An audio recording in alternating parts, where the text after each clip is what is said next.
Christina was shaking uncontrollably as she hid in a cupboard in a room of the rented apartment she and her friends had gotten in the famous enchanted forest somewhere in southern Russia. She could hear the heavy but dry breathing getting closer to the cupboard she hid. With each step, Christina's fear grew. She now heavily regretted their choice of coming here. She felt the figure stand in front of the cupboard, and she stifled a gasp, pressing her hand over her mouth, trying her best to avoid being detected, hoping desperately that the gaunt monster would not check the cupboard. Suddenly, there was absolute silence. Christina could hear her heart beat fast. She tried to peek through the tiny holes in the cupboard. The electricity had been cut, so she could barely see anything. While she battled with the options of coming out and running for her life, or just hiding in the cupboard till morning, the cupboard doors flung open. Echoes of Christina's scream reverberated through the forest. "We're running late, guys. We need to catch our flight," Christina shouted to her friends, who hurriedly completed the final check of their luggage. Christina, the catalyst for excitement among the group, suggested an irresistible overseas vacation. Eager for adventure, everyone agreed to embark on a 2-week journey through rural Russia. The anticipation was high as they imagined the breathtaking landscapes, historical wonders, and the strong bond they would create during their escapade. Jenna, the fearless photographer armed with her camera, captured every awe-inspiring moment, whether it was the golden sunrise over the vast Russian fields or the laughter shared around the campfire. Jenna skillfully preserved the essence of their journey. Alex, the adventurous chef of the group, transformed their campsite into a haven of culinary delights. From hearty borscht to sizzling shashlik skewers, Alex delighted their taste buds with the flavors of Russia. Evenings were filled with shared stories and laughter, echoing through the Russian wilderness. Samantha, the curious linguist, immersed herself in the local dialects. Conversations with villagers and encounters with the elderly, who recounted tales passed down through generations, enriched their experience. Samantha led the way in uncovering the rustic charm of rural Russia through linguistic exploration. However, she should have taken the tales of the enchanted forest more seriously. Michael, the wealthiest of the group, relished in the simplicity of their journey. They traded luxurious city hotels for nights under the starlit sky. Although he missed his accustomed luxury, his friends made this suffering worthwhile. Their vacation had been beautiful, until 3 days before its end when curiosity took hold of the group. Intrigued by tales of a mysterious small town called the Enchanted Forest, they decided to deviate from their planned route and explore this hidden gem. As they approached the outskirts of the Enchanted Forest, a hushed atmosphere enveloped the quaint, seemingly deserted town. The air carried an otherworldly energy, causing the friends to exchange glances filled with both excitement and trepidation. Though not truly deserted, the town felt eerily isolated, surrounded by forests. Every person they encountered appeared like non-player characters, fully engrossed in their tasks, wearing unsettling smiles or directing intense stares at them. Some individuals even displayed an unnaturally excessive friendliness when approached. The 5 friends sensed that something was amiss in the town, but rather than dissuade them, it only heightened their curiosity. And so, they resolved to spend their last days there.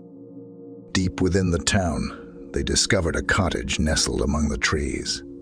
It exuded an eerie stillness, as if it had been awaiting their arrival. They parked their vehicle and alighted, gazing at the unkempt and unsettling structure. Michael was the first to express his disdain. "Tell me again why we chose to stay in this awful-looking place," he exclaimed, visibly disgusted. He wanted to leave. However, Christina, though also harboring an urge to depart, abandoned all logical reasoning. "We're already here, right?" she said, pushing aside her doubts. "We'll leave tomorrow morning." Reluctantly, they entered the cottage. Inside, they met a young man at the front desk. He appeared to be their age, but something about his wide smile and overly enthusiastic demeanor gave them an uneasy feeling. He seemed to be in a euphoric state, as if his mind was somewhere else. They assumed he had been smoking weed before they arrived and asked for 2 separate rooms. The rooms, located in the heart of the old cottage, seemed to be frozen in time. The worn-out curtains were covered in cobwebs, allowing only a faint light to filter through. The vintage furniture, draped in dusty sheets, whispered stories of forgotten secrets. The air was thick with a musty smell that sent a chill down their spines. A solitary lamp on an antique dresser cast eerie shadows that seemed to move with a malicious intent, creating a tense and foreboding atmosphere. The only reason they stayed was that it was the only guest house in town, even though they wished they had better options. Frustrated, they began cleaning the rooms to make them somewhat bearable. After finishing their tasks, they decided to rest. While the others relaxed until they fell asleep, Alex went outside for a smoke. As he lit his cigarette at the back of the cottage, he noticed an old woman sitting nearby. She looked frail with unkempt gray hair and stared at Alex with an angry expression. Alex, feeling creeped out, attempted to greet her with a quick bow, but she remained motionless, her eyes fixed on him. She slowly smiled, revealing her black, spiky teeth. Overwhelmed with unease, Alex hurriedly turned to return to the house, only to find the old woman standing right in front of him. Shocked, he stumbled back, dropping his cigarette. The old woman approached him, saying something in Russian that he couldn't understand. Before he could react, she grabbed his hand. Alex struggled to break free from her grip, but he couldn't overpower her. He eventually stopped resisting and felt an unusual sense of calm and euphoria. Lost in a trance, he smiled and followed the old woman like a contented zombie as she led him into the forest behind the cottage.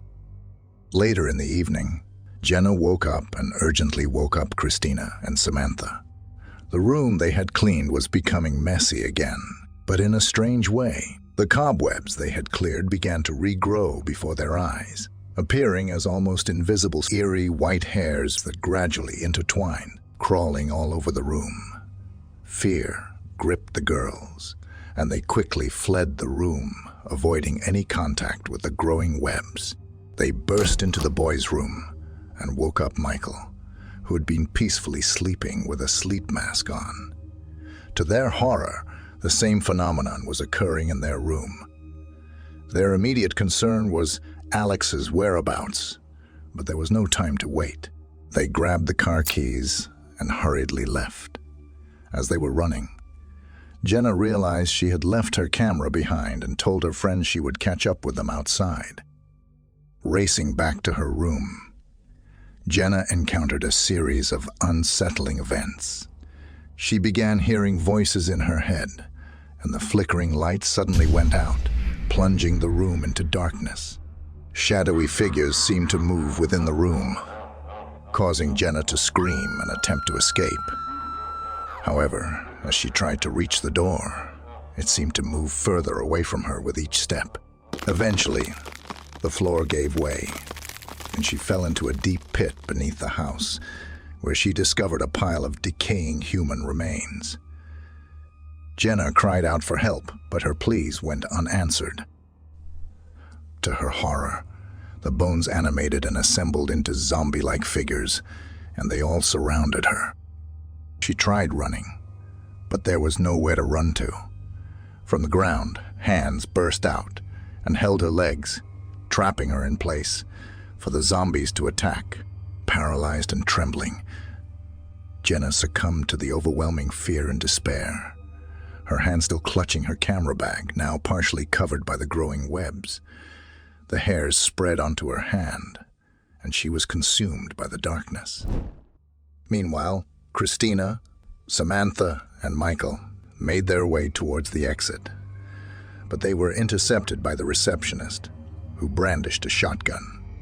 Still wearing his unsettling smile, he aimed at the three friends, forcing them to scatter and find hiding spots. Michael and Samantha sought refuge behind a cushioned chair, while Christina took cover behind the front desk. The receptionist went for Christina. Seizing the opportunity, Michael launched an attack on the receptionist, who appeared weak and defenseless. As soon as he fell, his smile froze on his face. While the girls attempted to call for help, they discovered there was no cell phone service. They were trapped. Michael picked up the receptionist's gun and called for the girls to come out so they could escape.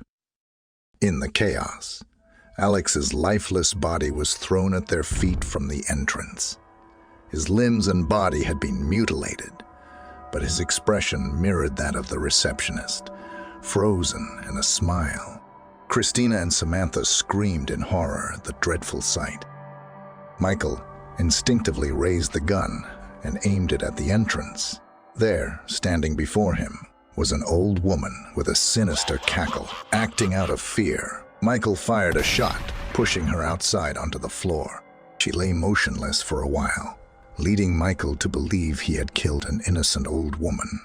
He began to panic. The girls were still shocked by what happened to Alex. But Christina noticed that Jenna had not yet come out. Before they could worry about Jenna, the old woman started to heal and stood up, smirking before launching another attack. Michael desperately shot at her again, but she swiftly dodged each bullet. It became clear that this was no ordinary old woman. Michael emptied his gun, but the old woman entered anyway, crawling at top speed on the walls and ceiling. Before he could react, she pounced on him, overpowering him easily. Michael tried to fight back, but he was no match for her strength. She drooled heavily, and as her saliva touched him, he stopped struggling. Michael woke up in his office, realizing it had all been a dream. He looked around, relieved to find himself safe. However, his relief was short-lived when he received a message from Christina, reminding him about their trip. He definitely wasn't going anymore. Suddenly, he heard noises and arguments from outside. The door burst open, and the feds stormed in, arresting him for unknown reasons. They confiscated all his belongings, leaving him destitute. His friends all abandoned him. He came alone in the darkness of abject poverty and powerlessness. At the cottage, Michael was paralyzed with fear as the old woman began feasting on his limbs. He remained motionless, tears streaming down his face, trapped in his own nightmare. Christina and Samantha, witnessing this horror, ran in different directions to save themselves. However, the old woman had created hair webs that blocked every exit. They both sought hiding places. Christina tried to reach the women's room, where she discovered Jenna, mummified in the webs. The shock overwhelmed her, causing her to collapse and cry out in terror. She managed to gather herself and ran to another room, where she found a cupboard. Trembling uncontrollably, she hid inside, covering her mouth to stifle her sobs. Samantha rushed into the boys' room and hid under the bed, waiting anxiously. They both waited in silence as the old woman devoured Michael. Eventually, a blackout occurred in the cottage. After hours of waiting in their hiding spots, Samantha decided to take a bold step and tiptoed out. She cautiously moved towards the room where Christina was hiding, eventually reaching the cupboard. As Samantha opened the door, Christina let out a piercing scream, quickly silenced by Samantha, who urgently begged her to remain quiet. Realizing it was her friend, Christina complied, crying and embracing Samantha. Samantha, being the more courageous of the two, urged Christina to leave so they could escape together. They assumed the old woman was satiated and resting. After much persuasion, Christina reluctantly agreed. They cautiously moved through the darkness, using their phone torches to guide them. They discovered Michael's mutilated body on the floor, blood pooling around him. The gruesome sight caused them both to vomit. Samantha, with averted eyes and trembling hands, searched Michael's body and clothes for the car keys, while Christina anxiously scanned their surroundings. Samantha eventually found the keys and whispered to Christina that they would make a run for the car when she gave the signal. From their vantage point, they could see the car parked outside. Using the key's automatic unlock feature, Samantha unlocked the car. She counted to 3, and they sprinted towards the vehicle without looking back. Samantha quickly got in the driver's seat while Christina entered the back. They slammed the door shut, and Samantha started the car and drove. From the shadows, the old woman lunged at the vehicle, relentlessly pursuing them. Despite woman's unnatural speed, Samantha refused to be deterred and accelerated even more. The zombified town residents tried to stop them, but Samantha plowed through them. Although this didn't stop the car, it slowed it down, and it was enough for the old woman to leap onto the car.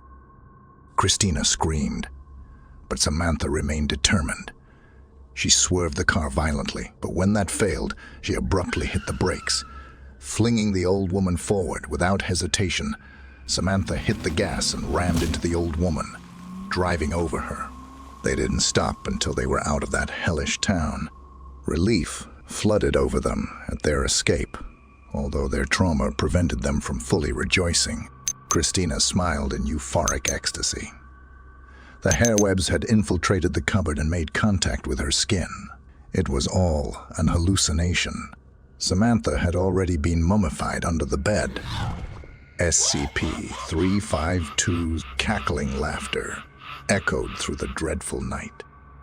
Here is what you need to know about SCP-352. Leave a like and subscribe, and also check out this awesome video.